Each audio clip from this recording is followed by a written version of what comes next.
La version finale d'Ultra Kill n'est pas encore sortie, donc on a le champ libre pour faire des dingueries, comme rajouter Minos à notre fangame. Mais le Minos avant qu'il soit scellé par Gabriel, parce que le fangame se passe dans le passé, quand Gabriel n'avait pas été élu juge des enfers, donc il sera assis sur son trône en attendant notre venue. Mais je veux que le combat soit extrêmement dur, et pour ça il va falloir des attaques bien agressives, et des combos énervés. Et je vais aussi vous montrer le processus pour faire un boss. Déjà, il faut le modéliser. Moi j'utilise Blender parce que c'est tout simplement le meilleur logiciel 3D, et en plus il est gratuit, et la modélisation c'est souvent la partie la plus longue, surtout quand on veut faire un truc qui puisse avoir des animations, car en plus de devoir modéliser, il faut ensuite faire son squelette. Et chaque bone constituant le squelette va entraîner une partie du modèle avec lui, ce qui va permettre de l'animer. Une fois qu'on a bien tout setup, on peut l'exporter et l'importer dans Unreal Engine. Ensuite, on modifie 2-3 paramètres, comme le fait qu'il puisse se faire toucher par les dagues et les autres armes du jeu, et après on peut commencer à lui faire des patterns. Donc on retourne sur Blender pour faire une animation. Pour faire une animation, on utilise des keyframes, des moments clés qui vont composer le mouvement du personnage. Ensuite, Blender va créer une interpolation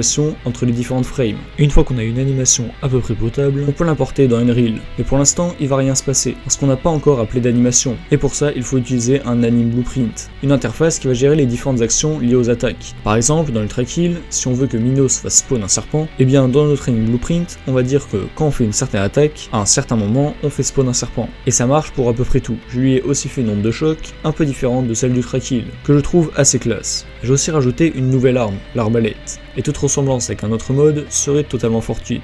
L'arbalète marche à peu près comme le nail gun. On peut maintenir la touche pour tirer et faire un clic droit pour faire une grosse rafale de tir. On va aussi s'inspirer du système de charme de Hollow Knight. En gros, le joueur pourra ramasser des bagues qui auront différents effets et capacités offensives. Pour l'instant, on a une bague qui permet de tirer le laser du railgun d'Ultra Kill. Et tant que j'y étais, j'ai aussi rajouté quelques salles à la première zone.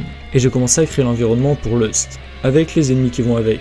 J'ai aussi fait une version qui peut slide avec une épée. Et le plus chiant, c'était faire en sorte qu'il ne puisse pas tomber. Mais pour en revenir à Minos, j'ai codé une deuxième phase, dans laquelle il fait des attaques vraiment énervées, avec un petit effet de particules qui va bien. J'ai aussi fait en sorte qu'il puisse combo le joueur quand il se trouve dans les airs. Et voici le combat.